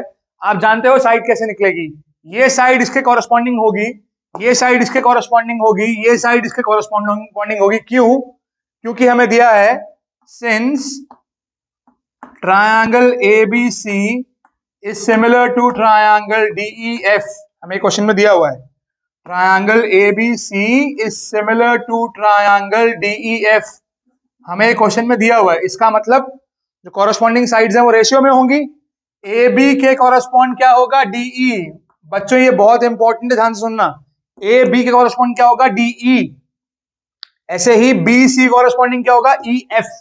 अगर आप B टू C गए हो तो आपको E टू F जाना है, अगर आप C टू A आए हो तो आपको F टू D आना है। समझ में आया? ये कॉरस्पॉन्डिंग रिलेशन कैसे निकालते हैं, बाय द गिवन स्टेटमेंट। तो इट इज वेरी इंपॉर्टेंट। क्या इंपॉर्टेंट है, जो आप ट्रायंगल का नाम लिख रहे हैं, जो क्वेश्चन में नाम दिया है उसको ध्यान से पढ़ना है आपको। और जब आप इसको सिमिलर प्रूव भी करेंगे, क्वेश्चन में हमें सिमिलर प्रूव करने को भी आ सकता है, 1 मार्कर में जनरल चांसेस है कि शायद ना आए। एनसीईआरटी में हमें क्वेश्चंस दिए हुए हैं, वो बड़े क्वेश्चंस होते हैं 3 मार्कर्स एंड 4 मार्कर्स वाले या 2 मार्कर्स वाले, लेकिन चांसेस है कि शायद आ जाए, सिंपल क्वेश्चन आएगा, बहुत डिफिकल्ट नहीं है। ऑब्वियसली आ ही नहीं सकता बिकॉज 1 मार्कर में वो एग्जिस्ट नहीं करेगा। ओके, बट आप सभी ने प्रैक्टिस की है, थ्योरम सीखी है, कॉन्सेप्चुअल क्वेश्चंस भी किए हैं, कोई बात नहीं, अच्छी बात है। वो आपका जो कॉन्फिडेंस है, आपकी जो लर्निंग है, लर्निंग स्किल्स है, उसको एनहांस करेगा। ठीक है, आइए वो यूज करना है आपको। तो A B is D E, आप देख पा रहे हैं ध्यान से, A B is corresponding to D E, B C is corresponding to E F. अगर मैं ए टू बी जा रहा हूं तो मुझे डी टू ई जाना है, समझ में आया? बी टू सी जा रहा हूं तो ई टू एफ जाना है, सी टू ए जा रहा हूं तो एफ टू डी आना है। समझ में आ गया? धन्यवाद। अब ध्यान से देखिए, तो क्या होगा, A B upon D E is equals to B C by E F is equals to C A by F D. तो आपको इस तरीके से रिलेशन लिखना है इसका। अब आपने रिलेशन लिख दिया, बस क्वेश्चन सॉल्व हो गया, बहुत ही इजी है। हमारे पास BC की वैल्यू है और EF की वैल्यू है, सब जगह वैल्यू पुट कर देंगे और जो हमारी मिसिंग वैल्यूज हैं X एंड Y वो निकाल लेंगे। जो हमारी मिसिंग वैल्यूज हैं X और Y, DE क्या है, ये रहा X, और FD क्या है, यहाँ पे लगेगा Y, तो वैल्यूज लगा देंगे। हमने ये प्रॉपर्टी ऑलरेडी लिख दी स्टार्टिंग में, पहले ही हम मेंशन कर चुके हैं हमारी प्रॉपर्टीज क्या हम फॉलो करने वाले हैं क्वेश्चन में आगे। तो बहुत इजी है, जब आप सवाल को कर रहे हैं तो property, formula, theorem, rule, axiom, postulate सब मेंशन करना है, ध्यान रखिएगा बात मेरी ध्यान से। और फिगर बताया है, फ्री हैंड कोई नहीं बनाएगा, प्रॉपर बनाना है, मेंशन करना है क्या है, आपके सामने मैं सब एक्सप्लेन कर रहा हूं स्टेप बाय स्टेप। ठीक है जी, आइए आते हैं आगे। तो our next like step is कि हमें वैल्यूज पुट करनी है और आंसर निकालना है फाइनल। बस हो गया, इतना इजी है, देखिए आपके सामने है। Sorry, okay fine, so sorry, या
Yeah. So moving towards next thing. Okay, fine. We are moving towards the next step. The next step says हमें यहाँ पर जहाँ तक हमने कर लिया, अगला स्टेप मैं यहाँ पे कर रहा हूँ, ध्यान से देखिएगा. तो ए बी की वैल्यू कितनी है 3 डिवाइडेड बाय डी की वैल्यू कितनी है x, मुझे नहीं पता. बी सी की वैल्यू कितनी है 2, ई एफ की वैल्यू कितनी है 4, ए सी की वैल्यू कितनी है 2.5, या सी ए उसकी वैल्यू है y. तो मेरे पास यहाँ पर 3 इक्वलिटीज आ गई. अब मैं इन दोनों इक्वलिटीज को रिलेट कर लूंगा, ध्यान से देखिए. फिर उसके बाद मैं इन दोनों इक्वलिटीज को रिलेट कर लूंगा, ध्यान से देखिए.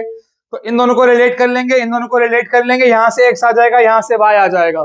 जब x और y आ जाएगा तो फिर आप पेरीमीटर निकाल लेंगे, बड़ा आसान है. ध्यान से देखिएगा आगे अगला स्टेप. सॉरी, तो 3/x इक्वल्स टू 2/4 रिलेटिंग. अगले स्टेप में this implies 3/x equal to 2/4. तो x की वैल्यू क्या आ जाएगी, x की वैल्यू आएगी 4 इंटू 3/2. ओके, आप सॉल्व करिएगा, कोई बात नहीं. तो x की वैल्यू आ जाएगी 6 सेंटीमीटर. बताया था यूनिट लगानी बड़ी इंपॉर्टेंट है.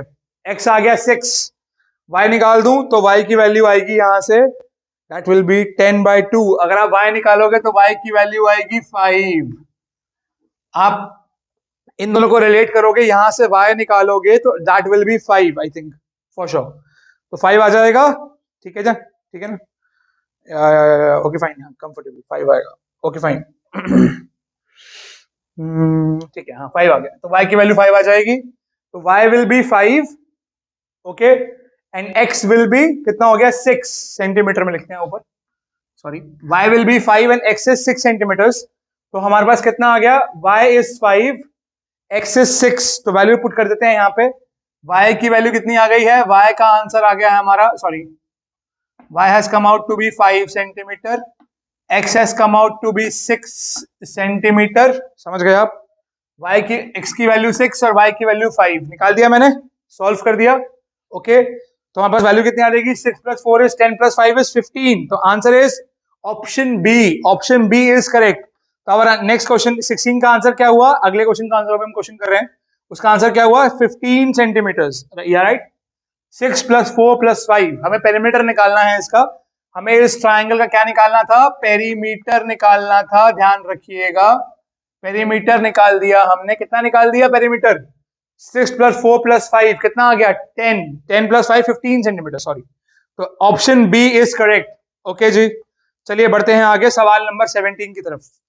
सवाल नंबर 17 कह रहा है, in the figure if DE is parallel to BC, this question is also belongs to the similar triangles, chapter number 6. Okay, तो AD is 3 centimeters, BD is 4 centimeters, BC is 14 centimeters, then DE equals to what? हमें option दिए हैं, निकालना है. बहुत easy question है, ये भी आसानी से हो जाएगा. सॉरी, क्वेश्चन नंबर 17 है, सो सॉरी. तो हमारे पास है सवाल नंबर कौन सा, 17.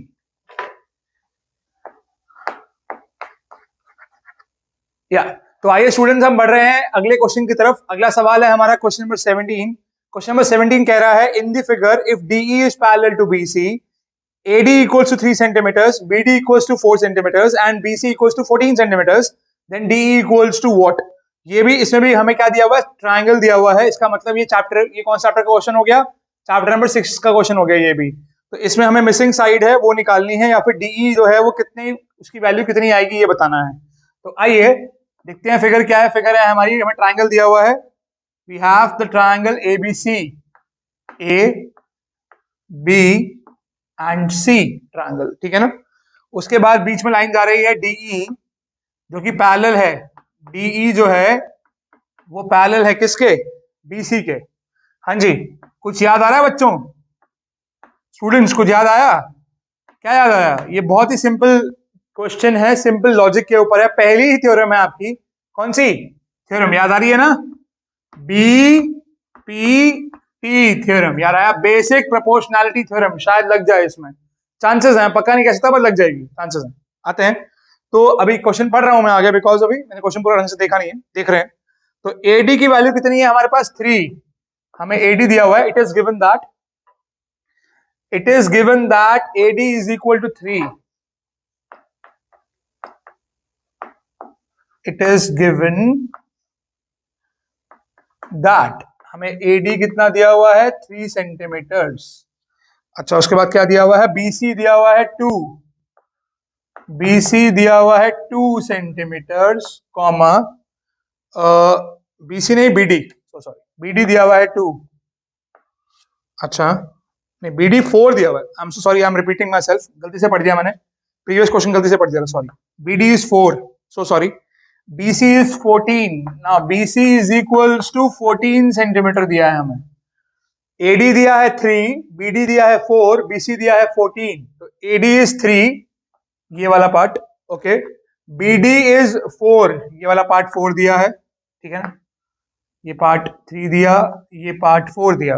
अच्छा उसके अलावा में क्या दिया हुआ है, BC is 14, ये दिया हुआ है 14, तो बहुत इजी है, हो गया, हमें DE निकालना है ना, बस DE निकालना है। BC 14 है, AD दिया है, BD दिया है 4, BC दिया है 14, आसान है, ध्यान से देखिएगा, ये लाइन इसके पैरेलल जा रही है, ओके।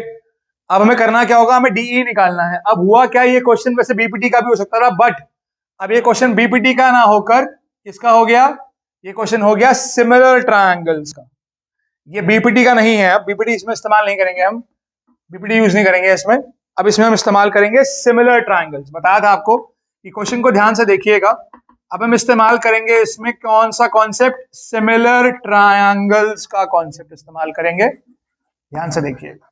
हाँ जी, ओके जी, तो इसमें लगाएंगे क्या, सिमिलर ट्रायंगल का कॉन्सेप्ट लगाएंगे, BPT नहीं लगाएंगे, BPT की जरूरत नहीं है। ओके ध्यान से देखिए, आपके पास ट्रायंगल है ADE दिख रहा है, और बड़ा ट्रायंगल है ABC, जिनको नहीं दिख रहा है वो ट्रायंगल स्प्लिट कर सकते हैं, आप अपनी फिगर को स्प्लिट कर सकते हो, कोई प्रॉब्लम नहीं है, फिगर को रीड्रॉ कर सकते हो, आप फिगर को ब्रेक कर सकते हो, जिस ट्रायंगल को आप, जिसमें आप सिमिलैरिटी लगाना चाहते हो, जिसमें आप ज्योमेट्रिकल प्रॉपर्टी लगाना चाहते हो, उस ट्रायंगल को आप एक्सट्रैक्ट कर सकते हो, अलग निकाल सकते हो बाहर, कोई प्रॉब्लम वाली बात नहीं है। तो ताकि आपको क्वेश्चन करने में दिक्कत ना हो बच्चों, अगर आप मैथमेटिकल लॉजिक से ही फॉलो कर रहे हैं, आप कंसेप्चुअल लर्निंग फॉलो कर रहे हैं, जो रूल एंड रेगुलेशंस हैं वो फॉलो कर रहे हैं, मैथमेटिकल टूल एंड टेक्निक से ही फॉलो कर रहे हैं, तो कोई प्रॉब्लम नहीं है, आप फिगर निकाल लो ना, आपको दिक्कत ही नहीं होगी। आ जाओ निकाल लेते हैं, क्या हो गया इसमें, निकल गई फिगर बाहर, ये लो, छोटा ट्रायंगल बनाते हैं, पहले बना दिया जी, क्या ट्रायंगल है, ADE बन गया।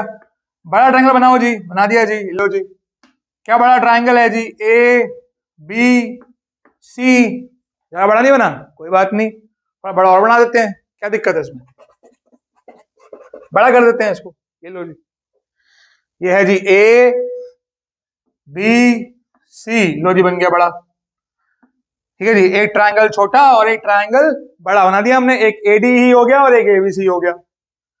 आ रहा है समझ में, अब ध्यान से देखना, एंगल A यहां पर भी है और यहां पर भी है, दिख रहा है ना आपको, एंगल A दोनों जगह पे है, दिख रहा है, हाँ जी। अब ध्यान से देखिएगा, ये इसके पैरेलल है, इसका मतलब ये वाला एंगल, ये वाला एंगल जो है वो इसके इक्वल है, मैं क्वेश्चन समझा रहा हूं कैसे करना है, ये वाला एंगल इसके इक्वल है कि नहीं है ना, ये वाला एंगल जो है वो इसके इक्वल है, साथ साथ नोट कर लो, दिमाग में बिठा लो और पेन एंड पेपर निकाल लो और लिख लो please.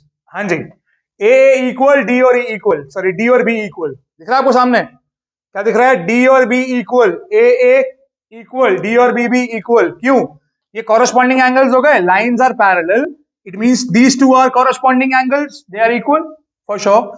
This angle A is present in this triangle and in this triangle as well, having the common angle, am I right, ठीक है ना, तो ये कॉमन हो गया, ये कॉरेस्पॉन्डिंग हो गया।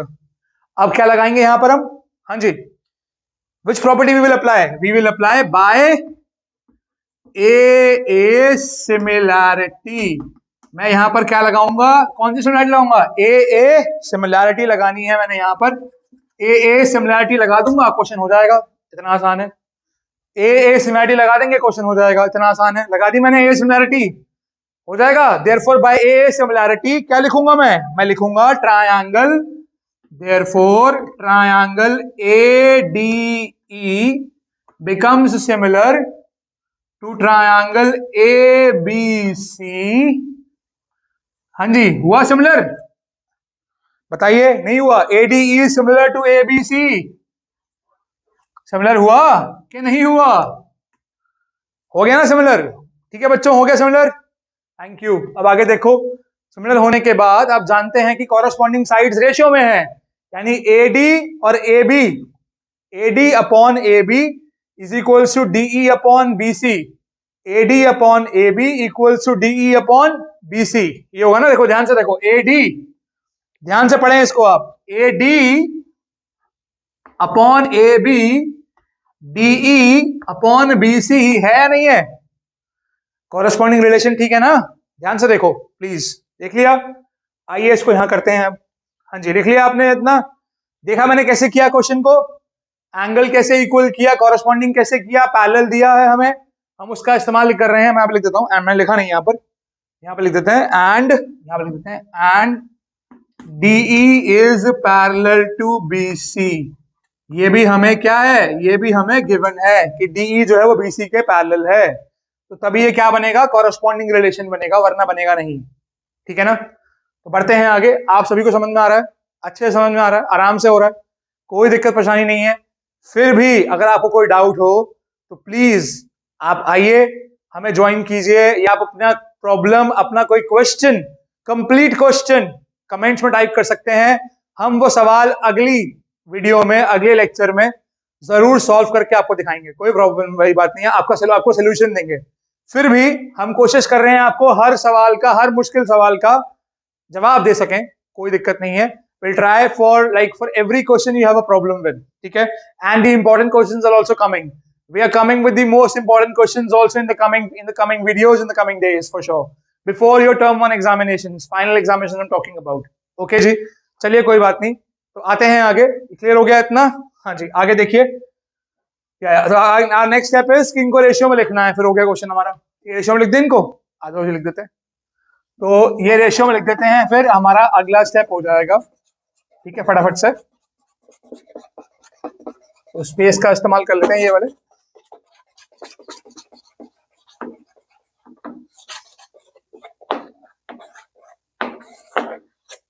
ओके, आइएगा। तो देयरफॉर क्या लिखेंगे हम, हमारे पास क्या है, therefore AD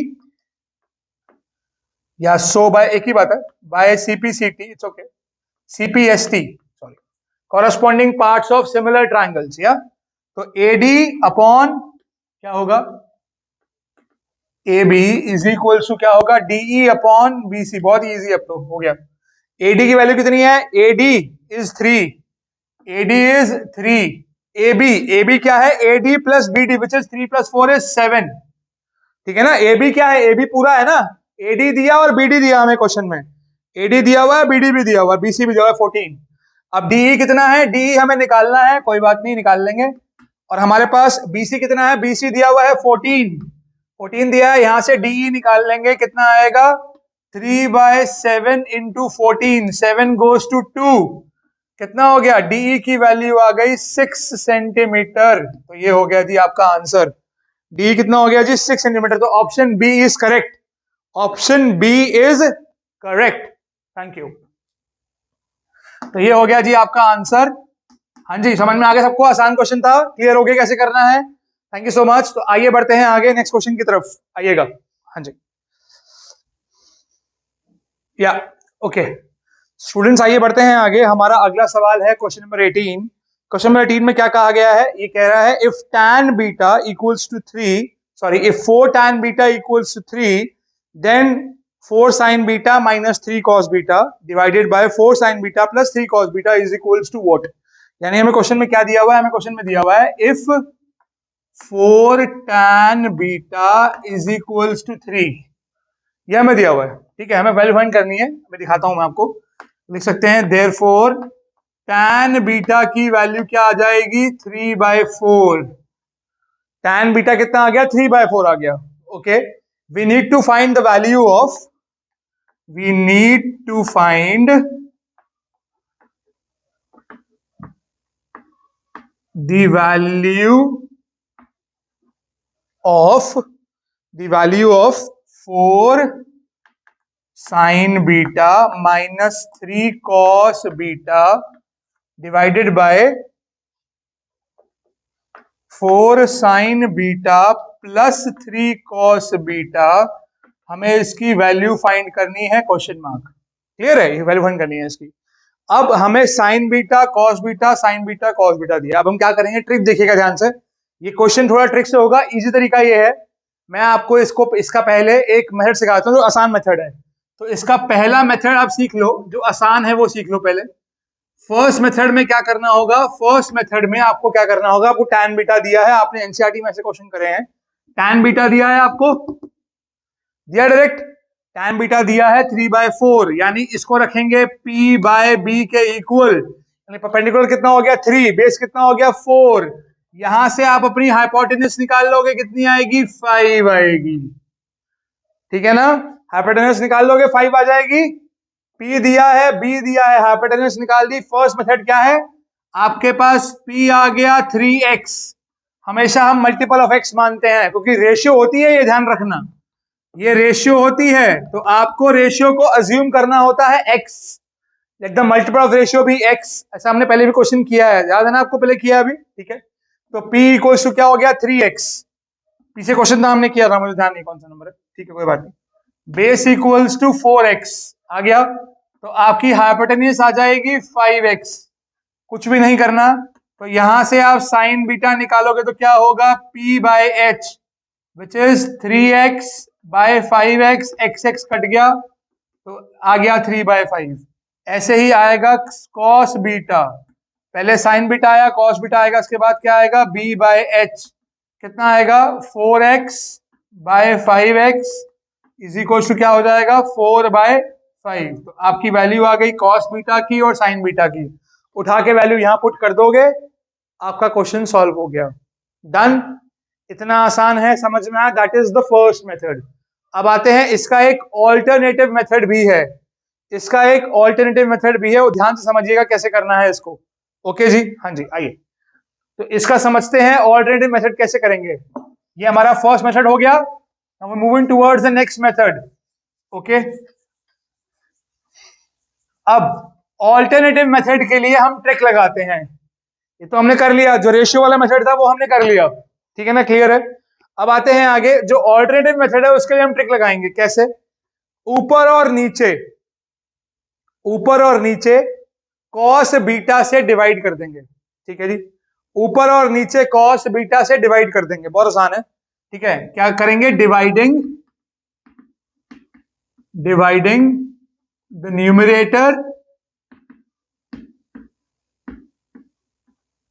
and denominator by cos beta in the expression, हम इसमें cos बीटा से ऊपर और नीचे डिवाइड कर देंगे, डिवाइड कर दिया तो ऊपर आएगा 4 sin beta minus 3 cos beta divided bye cos beta. ये आपका न्यूमरेटर था, न्यूमरेटर को मैंने cos बीटा से डिवाइड कर दिया, हाँ जी ध्यान से देखना, डिवाइडेड बाय, ये न्यूमरेटर था आपका, डिवाइडेड बाय क्या है हमारे पास, ये तो न्यूमरेटर था, अब डिनोमिनेटर क्या है 4 sin beta plus 3 cos beta, denominator है 4 sin beta plus 3 cos beta divided bye cos beta. मैं न्यूमरेटर को भी cos बीटा से डिवाइड कर दिया, डिवाइडेड बाय, बिकॉज ये डिनोमिनेटर है ना, डिवीजन लगा हुआ है दोनों के बीच में, फ्रैक्शन है ना, ये न्यूमरेटर है, डिनोमिनेटर है, ये फ्रैक्शन का बार है, ठीक है ना। तो न्यूमरेटर बाय मैं डिवाइड कर दिया बाय cos बीटा, डिवाइडेड यानी by upon denominator by cos beta, दोनों को डिवाइड कर दिया सेम वैल्यू से। जब हम ऊपर और नीचे सेम वैल्यू से मल्टीप्लाई डिवाइड करते हैं तो हमारी वैल्यू बदलती नहीं है, हम क्वेश्चन को नहीं छेड़ सकते इस तरीके से, ठीक है जी। हमने मैथमेटिकल लॉजिक लगाकर क्वेश्चन को थोड़ा सा चेंज कर दिया ताकि हमें क्वेश्चन सॉल्व करने में दिक्कत ना हो, तो हमने ट्रिक लगा दी, आपके सामने लिखा है, ध्यान से देखिए, ठीक है जी। तो हमने क्या किया, हमने यहाँ पर एक ट्रिक लगा दी ताकि क्वेश्चन करने में हमें आसानी हो। अब इसका अगला स्टेप देखिए, ये हो गया इतना, अब नेक्स्ट स्टेप यहां पर देखिएगा प्लीज। ओके जी, आइएगा, तो अगला स्टेप देख लेते हैं क्या करना है।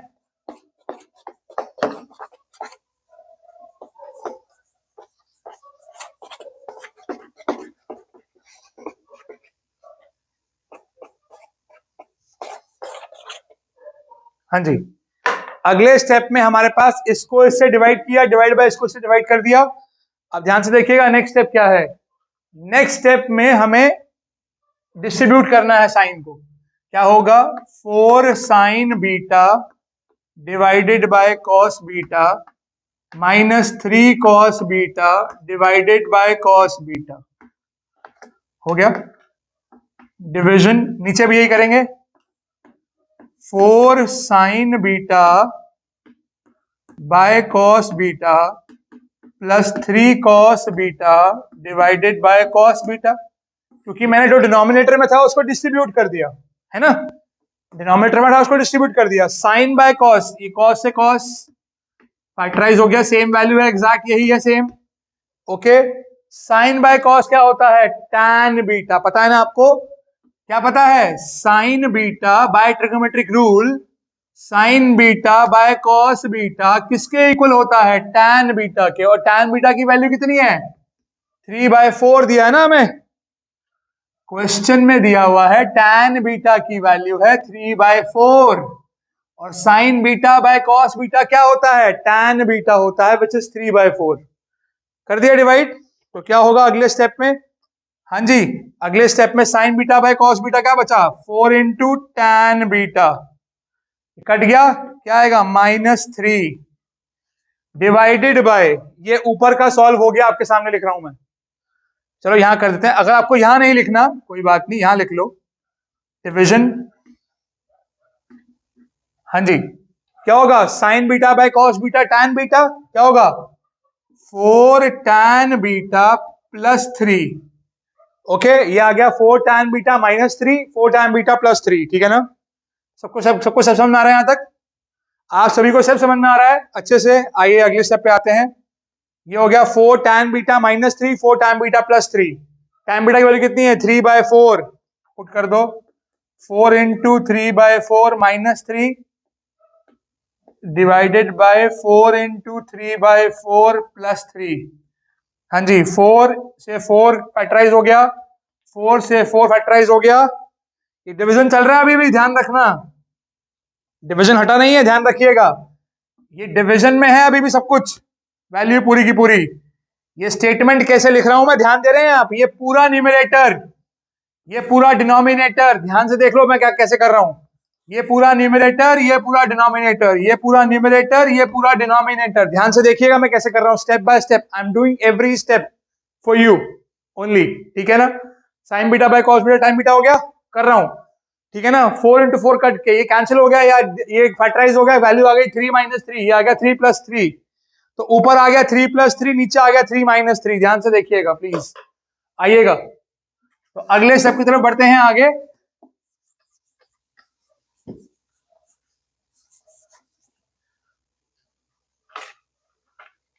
हाँ जी तो अगले स्टेप में क्या आ गया हमारे पास वैल्यू बची, this implies 3 - 3 divided by 3 + 3, 3 - 3 0 divide by 6, answer is 0, हमारा आंसर क्या आ गया 0, तो our answer is option A is correct, option A is correct, तो हमारा आंसर क्या आ गया 0, ध्यान से देखिएगा हमारा आंसर आया 0, तो ये हो गया जी आपका आंसर, क्या लिखेंगे ऑप्शन कौन सा, ऑप्शन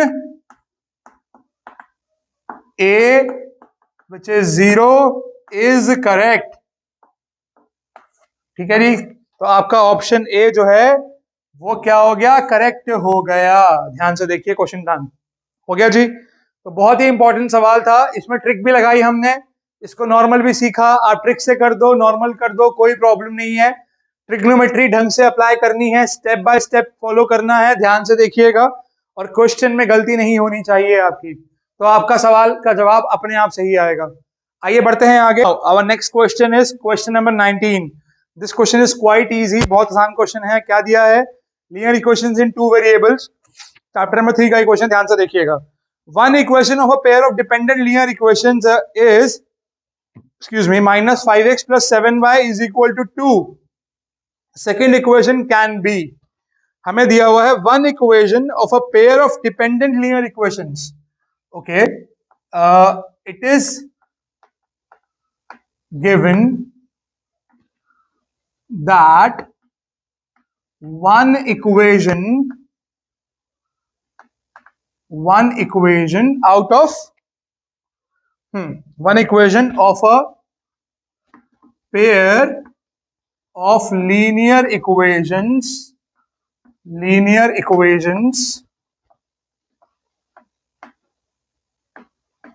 is, हाँ जी क्या दिया हुआ है हमको, एक इक्वेशन दी हुई है -5x plus 7y equals to 2। Equals to 2 की जगह मैंने -2 इक्वल टू 0 लिख दिया। ये हमारी पहली इक्वेशन है, ये हमारी फर्स्ट इक्वेशन है जो हमें दी हुई है, ये हमारी पहली इक्वेशन है जो हमें दी हुई है, ठीक है। और हमें कहा गया है दी पेयर ऑफ लीनियर इक्वेशंस, जो उसकी पेयर ऑफ लीनियर इक्वेशंस हैं इनके सॉल्यूशंस हैं वो क्या है, डिपेंडेंट हैं। The solutions are dependent, they are dependent linear equations, dependent linear equations हैं ये, ध्यान देना। डिपेंडेंट शब्द का मतलब क्या होता है, dependent linear equations meaning dependent, हाँ जी वर्ड इज डिपेंडेंट, ध्यान देना। डिपेंडेंट का मतलब कंसिस्टेंट हुई होता है, जो कि इनफाइनाइट वाला, यानी therefore the equations have infinite solutions, the equations have infinite solutions। क्या होगा, इन इक्वेशंस के क्या होंगे, इनफाइनाइट सॉल्यूशंस होंगे। ये नोट कर लीजिए आप, बात नोट कर लिया आपने। अगर वो डिपेंडेंट लीनियर इक्वेशंस है तो therefore the equations have infinite solutions, उनके इनफाइनाइट सॉल्यूशंस होंगे। इसका मतलब हमारे पास एक्सप्रेशन क्या आएगा रूल के हिसाब से, रूल के हिसाब से a1 upon b1, sorry a1 upon a2 equals to b1 upon b2 equals to c1 upon c2 आएगा। a1 upon a2 equals to b1 upon b2 equals to c1 upon c2। तो आपको check करना है कि कौन सा वाला है इसमें से, जो हमें चार एक्सप्रेशन दिए हैं। अब हमारी बारी यहां पर क्या आ रही है, अब हमें सोल्यूशन को निकाल नहीं सकते। अब हम इसका सोल्यूशन कैसे निकलेगा, आपको इक्वेशन तो दी हुई है, बस आपको चेक करना है, मैच करना है कि किससे मैच होगा, किससे मैच होगा, कौन से चारों पार्ट में से किस में से मैच होगा कि a1 upon a2 equals to b1 upon b2 और c1 अपॉन c2 बराबर आ जाए। डिपेंडेंट लीनियर इक्वेशंस का मतलब होता है जिन इक्वेशंस का इनफाइनाइट सॉल्यूशन आता है उनको ही डिपेंडेंट लीनियर इक्वेशंस कहा जाता है। आप सभी को समझ में आ रहा है अच्छे से, पक्का, श्योर, बहुत बढ़िया।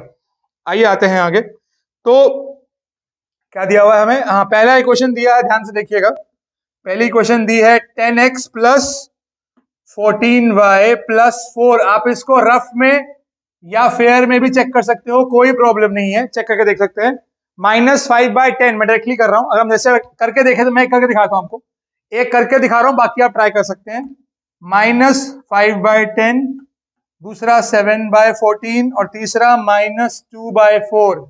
मैच नहीं कर रहा बिकॉज ये आ रहा है -1/2, ये आ रहा है 1/2 और ये आ रहा है -1/2, तीनों इक्वल नहीं आ रहे, तो इसका मतलब ये वाला नहीं होगा, फर्स्ट वाला नहीं होगा। आपको समझ में आया चेकिंग कैसे करनी है। सेकंड वाला चेक कर सकते हैं। अब सेकंड वाले में क्या आएगा, -10x है यहाँ पर, सेकंड वाले पे आते हैं, आइएगा। ओके जी, ये तो देखा अभी हमने कि ये वाला नहीं आ रहा, ठीक है ना, फर्स्ट वाला नहीं आ रहा है, we are moving towards the next one, ठीक है जी, ये वाला नहीं आ रहा है, moving towards the next one. The next one is B part. B part क्या कहता है, -10x -14y +4 is equals to 0। अब इसका चेक करें, चेक करते हैं, आइए। तो ये हो गया -5/-10 +7/-14। एक मैं कुछ गड़बड़ करी थी पिछले वाले में, एक मिनट रुकिएगा। हाँ ठीक है, ठीक है ठीक है ठीक है, ओके फाइन, हाँ जी। एंड ये हो गया -2/4। आप ध्यान रखिएगा, आपको इक्वेशन जनरल फॉर्म में नहीं दी हुई है, ये 2 इस तरफ था, मैं इसको इस तरफ लाया बिकॉज आपको हमेशा इक्वेशन जनरल फॉर्म में लिखनी है, बताया था आपको मैंने। ये भी जनरल फॉर्म में दिया हुआ है, ध्यान से देख लो, बहुत आसान है, इसलिए जनरल फॉर्म सिखाई जाती है ढंग से आपको, ठीक है ना, चाहे वो पॉलिनोमियल चैप्टर हो, चाहे वो linear equation in two variables chapter हो, ध्यान से देखिएगा। आइए आते हैं, तो ये भी मैच नहीं कर रहा है, देखिए ये 1/2 आ रहा है, ये -1/2 आ रहा है, ये आ रहा है -1/2 दोबारा से, ठीक है ना, ये मैच नहीं कर रहा है। सी पार्ट मैच करता है क्या, देख रहा हूं मैं, -1/2 -5 है, 1/2 1/2 -1/2, नहीं। डी पार्ट मैच करता है क्या, डी पार्ट, सी पार्ट नहीं कर रहा, डी पार्ट कर रहा है। -5/10 इज -1/2 -7/14, अच्छा -2/+4, हाँ डी पार्ट करेगा मैच, इसका डी पार्ट मैच कर रहा है, आइएगा। तो our answer is part D, option D is correct. Our answer is option D, ध्यान से देखिएगा, हमारा ऑप्शन डी करेक्ट दिया हुआ है। हाँ जी,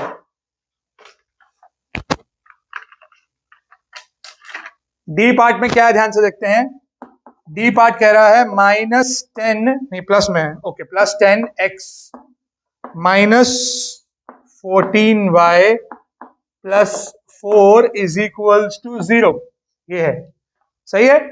अब क्या है -5x, तो क्या लिखेंगे, -5/10 is equals to 7/-14 is equals to -2/4। अब ध्यान से देखिए, जब इनको आप सॉल्व करेंगे तो इन सभी की वैल्यू क्या आएगी, इसकी वैल्यू भी क्या आएगी, इसकी वैल्यू भी आएगी 1/2 माइनस का, इसकी वैल्यू भी आएगी माइनस का 1/2, और इसकी वैल्यू भी आएगी माइनस का 1/2, यानी ये तीनों बराबर आ गए। इसका मतलब हमारा आंसर क्या हुआ, ऑप्शन डी इज करेक्ट। हमारा आंसर क्या हुआ, ऑप्शन डी इज करेक्ट। आप ध्यान से देख लीजिए, आपके सामने है, बिकॉज ये इनफाइनाइट नंबर ऑफ सॉल्यूशंस निकाल आ रहा है इससे, because a1/a2 equals to b1/b2 equals to c1/c2 है, इसलिए। तो आइएगा बढ़ते, हमारा अगला सवाल है क्वेश्चन नंबर 20।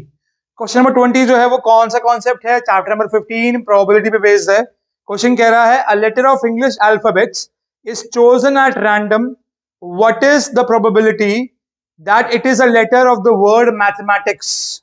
चलिए, मैथ्स का वर्ड ही दिया हुआ है। क्वेश्चन में कह रहा है कि हमारे सामने एक वर्ड है, ये वर्ड है मैथमेटिक्स, MATHEMATICS, द वर्ड है मैथमेटिक्स, MATHEMATICS, ठीक है ना। लेकिन इसमें कुछ लेटर्स रिपीट भी हो रहे हैं। सवाल में वो कह रहा है कि if we take the letter of the word mathematics from the total number of letters in the whole English, okay, so total number of letters or alphabets, total number of letters in English alphabets